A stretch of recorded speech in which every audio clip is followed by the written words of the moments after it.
Hello everyone, এই যে Nifty 200 point নিচে আবারও মার্কেটে শুয়ে পড়েছে। আজকে এক্সপায়ারি ছিল, এক্সপায়ারির কোনো রকম মুভ তো এলোই না, টোটালটাই নিচে নামলো। মানুষ ভাবলো যে কিছু না কিছু একটা ভালো মুভ পাবে আপসাইড, তো টোটাল প্রিমিয়াম কলের জিরো হয়ে গেছে। তো কিছু করার নেই। তো আমি যেটা দেখাবো সেটা হলো সিলভার। সিলভার আজকেও প্রায় 18-19 হাজার টাকা উপরে। আমি কিছু আজকেও ট্রেড করেছিলাম হিন্দুস্তান জিঙ্কের দিকে, 2-3 বার নিয়েছিলাম 12,000 2,000 এরকম প্রফিট করেছি। তো আমি যেটা দেখাবো সেটা হলো সিলভারের মাইক্রো। আমি কিনেছিলাম 2 দিন আগে রিক্স থেকে বের হওয়ার জন্য, সেটাও দেখাচ্ছি কত প্রাইসে কিনেছিলাম। 2,98,000 কিনেছিলাম, সেটা এখন 3,40,000 চলছে মার্কেট প্রাইস।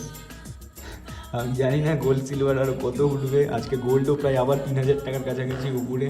তো সিলভারের আমি জাস্ট ফিউচারটা দেখাচ্ছি কত চলছে আজকে।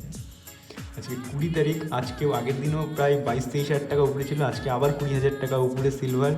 সিলভারের মুভ যদি মিস না করতে চাও তো আমি এখনও সাজেস্ট করব সিলভার কেনার জন্য। সিলভার মনে হচ্ছে 5 লাখ টাকাও যেতে পারে। তো আমি ইউএস মার্কেটও দেখাবো। আমি এখনও পর্যন্ত প্রফিট বুক করিনি, $5,400 প্রফিট চলছে এখানে। আমি এখানেও প্রফিট বুক করিনি, এখানেও প্রফিট বুক করিনি। আমি তো হোল্ড করব, আমি সাজেশন করব গোল্ড সিলভার কেনার জন্য। আপাতত মার্কেটে যা মনে হচ্ছে এখন স্টকস থেকে দূরে থাকাই ভালো কিছুদিনের জন্য। যেভাবে মার্কেট সেলস পজিশনে আছে আর গ্লোবাল মার্কেট যেভাবে কোলাপস করছে, তো এখন স্টকসে না যাওয়াই ভালো। তো আমি সাজেস্ট করব যে এখন একটু কমোডিটির দিকেই থাকার জন্য।